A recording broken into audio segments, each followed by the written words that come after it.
Who's next for Canelo Alvarez? Knuckleheads, that's the question post Saturday night's fight against John Ryder. And if you're listening to Canelo Alvarez in his post-fight interview, he's saying he wants Bivol and he wants the same terms. Now, there are a lot of boxing pundits out there that are also suggesting Edgar Berlanga, right? Because Eddie Hearn said if Edgar Berlanga looks good against Quigley in his next fight, then he can be an option for Canelo Alvarez. And of course, when you've got somebody as valuable as a Canelo Alvarez, you got to have option A, option B. Heck, you probably already also have option C and D lined up. But realistically speaking, what baby wants, baby gets, right? And Canelo is the baby. He's the baby face. That's the term of art they use in wrestling, right? He's the hero. He's the A side. He's the guy that's going to get what he wants. And if you ask me, he's going to get Dimitri Bivol. He's going to get him at 175 pounds. And it's going to happen in September. If it doesn't happen in September, which I think it will, but if it doesn't happen in September, I do think Berlanga is a potential choice, right? And I do think if they take Berlanga instead, because the money's too crazy, in my opinion, for Bivol to say no. So I think if they take Berlanga instead, it's probably to further tune Canelo up for a showdown with Dimitri Bivol that would probably happen either in December or probably in the following year in May. You know, he likes to fight Cinco de Mayo or Mexican Independence Day. But look, this guy is still the face of boxing no matter what anybody says. And when you're coming with as much money as he's coming with, and when you're coming with as much fame as he's coming with, you know, you're typically going to get what you want.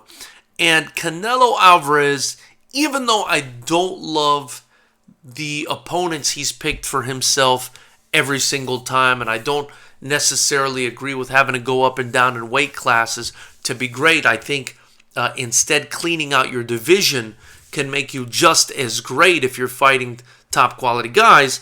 You know, I will say that he's definitely willing to take on a challenge. I mean, you got to give him that credit. For him to want to jump right back in there against a Dimitri Bivol who beat him at 175 pounds is admirable.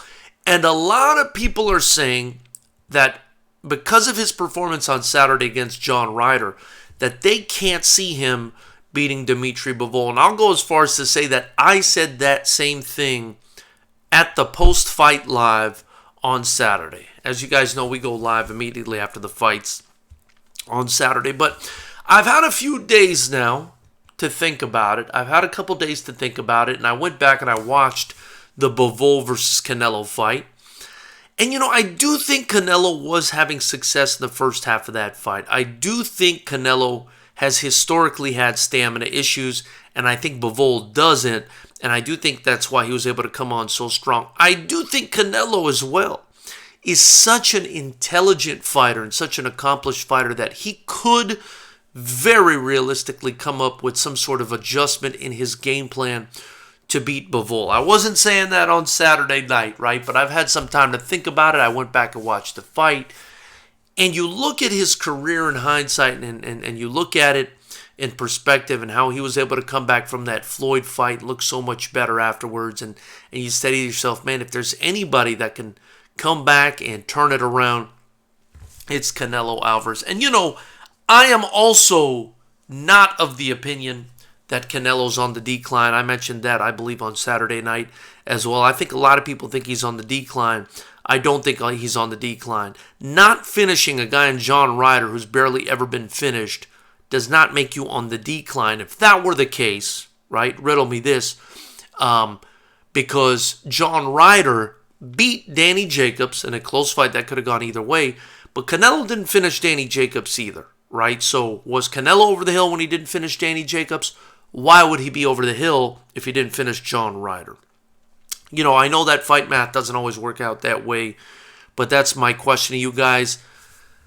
But my main question, right, besides that one is, who do you think Canelo fights next? Right now, I'm still thinking Bivol because, like I said, baby gets what baby wants. But if it's not Bivol, is it Berlanga? Who do you guys think? Let me know in the comment section below. After you do that, be sure to smash the like button, subscribe, and join the channel. It's just $9.99. You help me continue to build this channel. Again, don't forget to tune in live on Saturdays after the big boxing fights where we go live and we discuss as a community. Join me, Knuckleheads. I look forward to hearing what you guys have to say.